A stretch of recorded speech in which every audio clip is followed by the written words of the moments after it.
Welcome to study bus channel. நம்ம இந்த வீடியோவில் டிஆர்பிஎஸ்சி எக்ஸாம் குரூப் 4 எக்ஸாமுக்கு தேவைப்படுற மாதிரியான நோட்ஸ் தான் வந்து நம்ம அப்லோட் பண்ணிகிட்ருக்குறோம். அதாவது சயின்ஸில் பார்த்திங்கன்னா பொது அறிவு ரிலேட்டடாக இருக்கிற முக்கியமான கொஸ்டின்ஸ் தான் வந்து இந்த வீடியோவில் பார்ட் 3 வீடியோவில் வந்து பார்க்க போகிறோம். அதுக்கு முன்னாடி வந்து பார்ட் 2 வீடியோவில் வந்து இதனுடைய பேலன்ஸ் கொஸ்டின்ஸ் எல்லாமே நம்ம அப்லோடு பண்ணியிருந்தோம். அதுக்கு முன்னாடி வந்து நம்ம ஸ்டடி பஸ் சேனலில் பார்த்திங்கன்னா தமிழ் நோட்ஸ் வந்து அப்லோடு பண்ணியிருந்தோம். அதாவது பாருங்கள், நான் ஸ்க்ரீனில் காட்டுறேன்.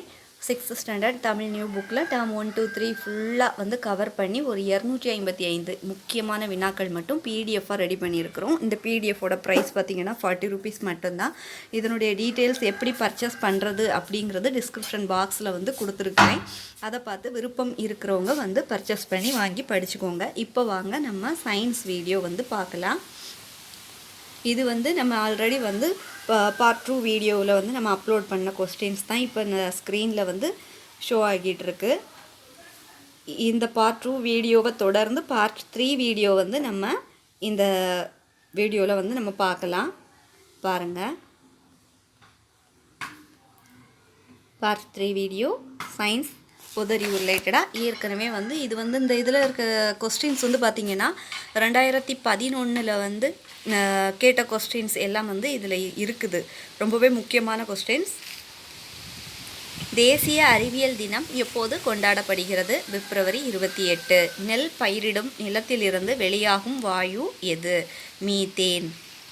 மரத்தின் வயதை எதை கொண்டு அறியலாம்? வளையங்கள். குளிர்சாதன பெட்டியில் தண்ணீரை குளிர்விக்க பயன்படுத்தப்படும் வாயு எது? அம்மோனியா. சூரியன் என்பது ஒரு நட்சத்திரம். இதனுடைய கூடுதல் விவரம் வந்து பார்க்கலாம். சூரியன் என்பது வானியல் ரீதியாக ஒரு நட்சத்திரம், சுய ஒளி கொண்ட கோளம் அப்படின்னு சொல்லுவாங்க. ஆனால் ஜோதிடத்தில் இது ஒரு கிரகம், அதாவது நவ கிரகங்களில் முதன்மையானது என கருதப்படுகிறது.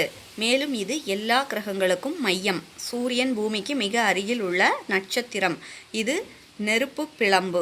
இதன் இருப்பிடத்தை வைத்து ராசி நட்சத்திர பலன்கள் கணக்கிடப்படுகின்றன. சூரியன் அதிதி கசியபர் மகனாக பிறந்தது மற்றும் அதன் மனைவிகள் சாயா சந்தியா பற்றிய புராணங்களும் உள்ளன.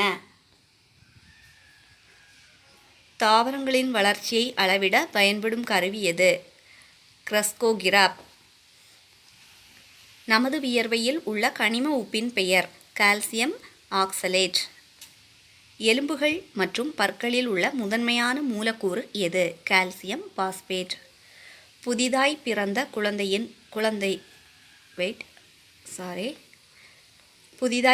குழந்தையில் உள்ள எலும்புகளின் எண்ணிக்கை 206. பீனால் என்பது டேஸ் கார்பாலிக் அமிலம். சிமெண்டில் ஜிப்சம் சேர்க்கப்படுவதற்கான அறிவியல் காரணம் என்ன? கெட்டிப்படும் தன்மையை தாமதப்படுத்த ஜிப்சம் வந்து சேர்க்குறாங்க.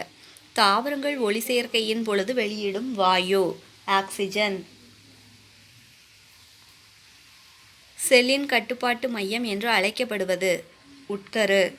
சிறுநீரகத்தின் மேல் காணப்படும் நாளமில்லா சுரப்பி எது? அட்ரினல் சுரப்பி. போரான், சிலிக்கான் மற்றும் ஆன்டிமனி ஆகியவை கீழ்கண்டவற்றில் எதற்கு உதாரணம்? உலோக போலிகள். ஹாஸ்டோரியா அல்லது உறிஞ்சி வேர்கள். எடுத்துக்காட்டு கஸ்குட்டா. சால்மோனெல்லா டைபி என்ற பாக்டீரியாவில் ஏற்படும் நோய் டைபாய்டு. இரு சொல் பெயரிடும் முறையை அறிமுகப்படுத்தியவர் யார்? கரோலஸ் லினன்னேயஸ். அறிவியல் ஆய்வகங்களில் வெற்றிடக்குடவை முதலில் டேஸ் எனப்படுபவரால் கண்டுபிடிக்கப்பட்டது. ஜேம்ஸ் திவார். சர் ஜேம்ஸ் திவார். அகைன் ரீட் பண்ணுறேன். அறிவியல் ஆய்வகங்களில் வெற்றிடக்குடவை முதலில் டேஸ் எனப்படுபவரால் கண்டுபிடிக்கப்பட்டது. சர் ஜேம்ஸ் திவார். மின் விளக்கு மற்றும் மின்விசிறி ஆகியவற்றின் மேற்பகுதியில் இருக்கும் சுவர் அல்லது கூரையில் கருப்பு கரை படிந்திருப்பதன் காரணம் வெப்ப சலனம். ஆடம்ஸ் ஆப்பிள் என்பது டேஸின் வளர்ச்சியாகும். குரல் வளையின் வளர்ச்சி ஆகும். மின்னோட்டத்தின் வெப்ப விளைவு டேஸ் என அழைக்கப்படும். ஜூல் வெப்ப மீறல். நவீன தனிம வரிசை அட்டவணையில் டேஸ் தனிமங்கள் கார்பன் என்று பெயரிடப்பட்டுள்ளன. தொகுதி 14 தனிமங்கள் கார்பன் என்று பெயரிடப்பட்டுள்ளன. அறிவியல் உலகில் வேதிப்பொருட்களின் அரசன் என்றழைக்கப்படும் அமிலம் சல்பியூரிக் அமிலம். நமது உடலில் தோல் செல் புதுப்பிக்க ஆகும் காலம் ஒவ்வொரு 2 வாரங்கள். கருவில் சிவப்பு இரத்த அணுக்களை உருவாக்குவது எது? கல்லீரல். இந்திய தந்தி தாவரம் என்று அழைக்கப்படும் தாவரம் எது? தொழுகன்னி. நமது தேசிய பறவையின் இரு சொற்பெயர் பாவோ கிறிஸ்டேடஸ். இந்தியாவில் கட்டப்பட்ட முதல் அணுக்கரு உலை எது? அப்சரா. இதோட நம்ம ஒரு 30 கொஸ்டின்ஸ் மேலே பார்த்துருப்போம் இந்த பார்ட் 3 வீடியோவில். இந்த வீடியோ உங்களுக்கு ரொம்பவே யூஸ்ஃபுல்லாக இருந்துச்சுன்னா நம்ம ஸ்டடிவர்ஸ் சேனலை சப்ஸ்கிரைப் பண்ணி வச்சுக்கோங்க. மேலும் இது போல் எக்ஸாமுக்காக ப்ரிப்பேர் பண்ணிகிட்ருக்கிறவங்களுக்கு இந்த வீடியோவை மறக்காமல் ஷேர் பண்ணி விடுங்க. தேங்க்ஸ் ஃபார் வாட்சிங்.